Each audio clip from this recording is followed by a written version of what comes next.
Good morning and welcome to the Morning Scoop for Monday, August 17th. This is your daily Buckeye fix. I'm Tom Orr. If you stayed off social media and didn't check your phone much over the weekend, you missed a heck of a lot of news surrounding the Ohio State football program. Sunday, Ohio State quarterback Justin Fields released a petition to ask the Big Ten to immediately reinstate the season. It reached 50,000 signatures in about 2 hours, hit 100,000 a couple hours after that, passed 150,000 by dinner time, and by the time you're listening to this, it's likely well north of 200 or 250,000 signatures at the very least. Earlier in the weekend, the Football Parents Association of Ohio State released a letter to the Big Ten Commissioner Kevin Warren asking for the league to reevaluate its decision to shut everything down last week and provide far more detail on the information that the league used while deciding to shut things down. There is a whole lot to unpack here, and I am joined today by Holly Hoak. She's the mom of Ohio State quarterback Gunnar Hoak, who was set to play his final season of college football this fall. She is also a member of the Football Parents Association. Holly, what was it that made your organization decide to write that letter? First off, Tom, thanks for giving us an opportunity to extend our voice over yet another platform for our boys here at Ohio State. I am the senior class representative for the Football Parents Association. So for me, this season means a lot, being that it is the senior season. But overall, we decided to put the letter together because we felt that our boys needed another voice to be heard.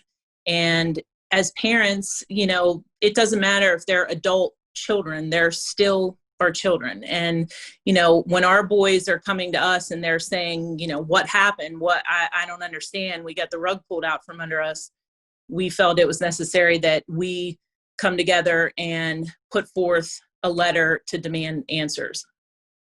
Now, all spring and all summer, there was sort of the idea that, if they follow the protocols and they stay safe and they don't go out to bars and they, are social distancing and all of that would be a roadmap to potentially do everything they could to play a season.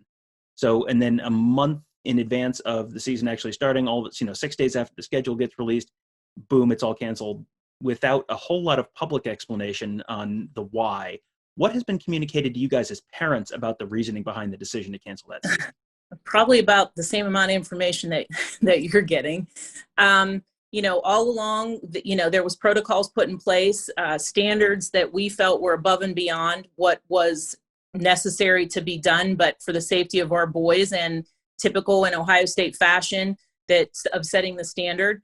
And the boys were on board with it. Everybody was doing what they were asked to do. They were being tested twice a week. They were masking. They were, limiting their contact with others outside of the program. And we go into practice, we go into pads, the schedule's released, and then bam, it's turned around in a heartbeat, and everybody's left asking what happened. You're moving forward all this time, and then all of a sudden it's over, and we don't have a reason why or what you're going to do. There's no plan B out there. It's just in limbo. Before they shut everything down, were you comfortable having Gunnar out there working out, practicing with the team? And did you have any concerns about that being something they could keep doing during the padded practices into the season? I was very comfortable with him being there. I feel that I was more comfortable and felt safer with him being inside the program than being out in the general student population with the protocols that was necessary. And when you look at it, there's 20 hours a week that those athletes are, in those practices. And now that's 20 hours of, I don't want to say extra time, but, unallotted for that they're in that protocol and in that standard that was set in place for their safety. There was the idea put out by some players and coaches that the Woody Hayes Athletic Center might have been the safest place on campus for them. Is that kind of where you guys, how you guys felt? That's exactly how we felt. From our understanding, from what Gunnar has told us, he would drive up at his scheduled time and he would mask up. He would go to the door. Temperatures were taken, and they had a plan set in. They were one way, just like you see the taped aisles in the supermarket, and they were escorted in one way to their lockers. And as far as, keeping with all the standards that have been set in place by the state of Ohio and above and beyond what Ohio State has set, and it was working. That's what we don't understand. It was something that was working, and we all felt we were moving forward. And then I don't know what happened. One thing that I think is an important point here is the letter that went out this weekend from the Football Parents Association was not a demand that they play a season at all costs. I think that's gotten portrayed that way in some places. That wasn't what the letter said. It was just asking the league to at least kind of open up back up the possibility that a season might be able to play this fall if it could be done safely. Like, what does a win look like here from the Football Parents Association perspective? I think it's twofold. I think that everybody's demanding answers at this time. We were just told it was done, it was over. We want to know why. What was the reasoning? What findings did you have, and what medical advice or what was it that made you pull back and say no, given that you went Big Ten is canceled and the Pac-12, but yet here we are with, the other schools are playing. I mean, even if you just look in the state of Ohio, Big Ten, Ohio State's not playing, but Cincinnati's going to play. High school football for the majority of schools are still playing, but you're going to, in a former fashion, say it's not safe when we are testing twice a week and doing everything that we're asking, but it's not safe. I mean, that's the assumption that we're at right now, is that that was the reason, but we're not given that reason. And the parents, and along with the players, and we all want answers. We want to know why. And if they can format answers that deem reason for it, that it wasn't safe, then it needs to be reevaluated. And maybe okay, yeah, it's not safe and we shouldn't play and we should wait it out. But if it's not safe for us to play, why is it safe for everybody else to play? It's probably easy for people outside the program to chalk the anger coming from Ohio State up to this being a team with national championship aspirations. I mean, they're number 2 in the polls. I mean, it is not, and with the way last season ended, I'm sure it seems like there was a lot of motivation in the program to take those last couple steps. But there are now parents from several other Big Ten schools, Penn State, Iowa, Nebraska. Mm-hmm. Not all of those schools are coming into the year as number 2 in the nation. And they have sent similar letters, joined this movement. I mean, that obviously suggests there's more than being just a top 5 team. What have you heard, or have you guys talked at all with some of those other groups, and what have you heard from them and their what they're looking for? I think everybody's looking for the same thing. They're looking for transparency, and they're looking for a plan. When our boys graduate high school, they have 5 years for their to play. And given the circumstances, for me personally, this is his 5th year, and I want to know, is there a plan set in place? Did I already see him take the field for the last time?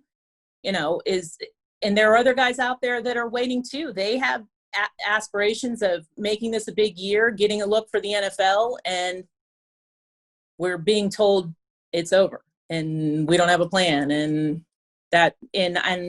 I don't know. I'm not trying to place blame, but I think the Big Ten right now, they need to give us some answers.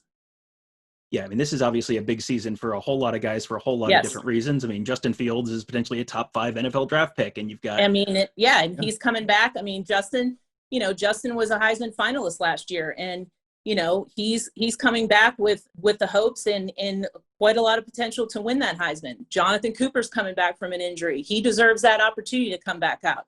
I mean, Hilliard's coming back for a 6th year after his injury. All of these things weigh into consideration. And, a lot of people can say, well, you don't know, and it's a what if. Well, I mean, this whole virus has been a lot of what ifs, and what decisions are we making? Are we making them on ifs, or are we making them on facts? And that's what we want to know. What was the decision?